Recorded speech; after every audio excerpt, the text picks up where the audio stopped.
Hey everybody, it's me, the library lady, coming into you today to talk about another great book on What's the Story. So if you have been tuning in, you know the drill. If you are new, welcome. Make sure you click subscribe so you don't miss out on any great books. And What's the Story is a small segment or section of my channel, The Library Lady, created to designed to bring you great titles. I am a former classroom teacher and elementary school librarian, and actually have a master's in reading as well as being nationally board certified. And I just love talking and sharing about children's literature. So the goal of this is to give you some ideas on some different books your child may be interested in and how you can use them here at home or in a school setting, although many schools right now are not in session, and virtual may be the way for many of us over the next few months or even this school year in its entirety. So hopefully these will be a great opportunity for you to check in. I also like to give not only a review of the book, but also then ideas on how you can use the book to engage your reader and your learner. So stay tuned after the review to learn those things. So with no further ado, let's get started. Today's book is by a French author, published in 2010 by Bayard Editions. It is called Press Here, and actually was a New York Times bestseller. I do not speak Francais, so Hervé Tullet is the best I can do with the author's name, but it is fabulous, very interactive, very engaging for your reader, and lots of opportunities to explore color and directions and things like that. So let's take a little book look, shall we? And we'll look at a few pages. Remember, I never read the whole book due to copyright and things like that.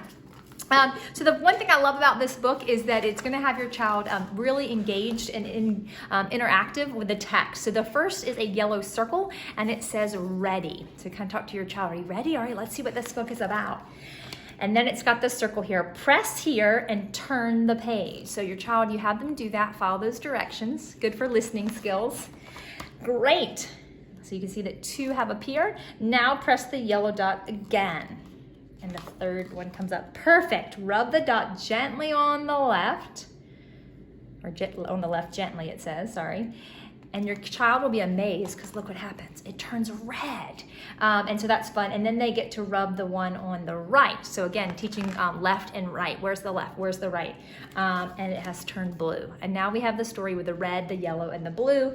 And it continues on. And it's fabulous. I love the colors. I love the simplicity of the pages too, because it's just the colors. But there's some fun things like when they clap, the dots get bigger. When they shake the book, they kind of move. So all very fun things to do and very interactive. So let's talk a little bit about what you can do with the book. One thing you can do is create a bunch of dots, a lot of circles. You'll notice that this one actually kind of looks like this target symbol.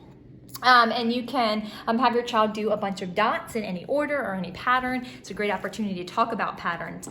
To do that, a great opportunity is using the dab markers that are already in circle shape. But if you don't have those, you can get a paintbrush. They do make ones already in a dot shape, or your finger will work just as well. You can even cut out from a sponge, and things like Crayola washable paint. This one has glitter too.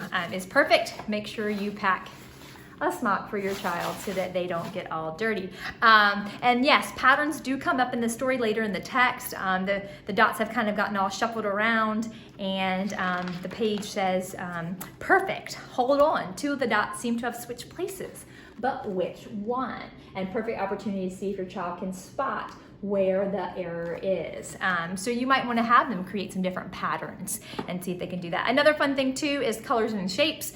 Trend Enterprises makes a great bingo, and you can play with the colors and the shape as a bingo game. Perfect for young learners and readers who are learning their colors and shapes. And again, you could even extend this using different shapes. The last activity I have is a lot of people like to make books following a certain pattern or template. For instance, Brown Bear, What Do You See by Eric Carle is used a lot as kids can create their own words and pictures to mimic that text. Now, this is not a predictable pattern text, but you could create with your child a couple pages of the book, kind of copying that mindset, or even adding a new direction. Instead of clapping where the dots get bigger, maybe you're gonna have a stomp the dot on your foot because it's paper, not a book, and maybe the dot gets really flat and like squashed and flattened out like a line even almost. So different things you could do with it, or create some patterns and see. And even a mosaic, you could take red, for instance, and put them all together and some black eyes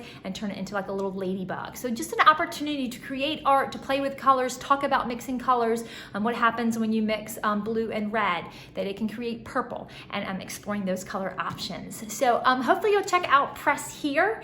You can head to your local bookstore. I love to support the local bookstores or your local library. If those aren't an option for you, then perhaps you can check online and get a copy for yourself. So thanks so much for tuning in today. Make sure you click subscribe, share with your friends, your family, teachers, anyone who loves children's literature, and I will see you next time on What's the Story. Happy reading!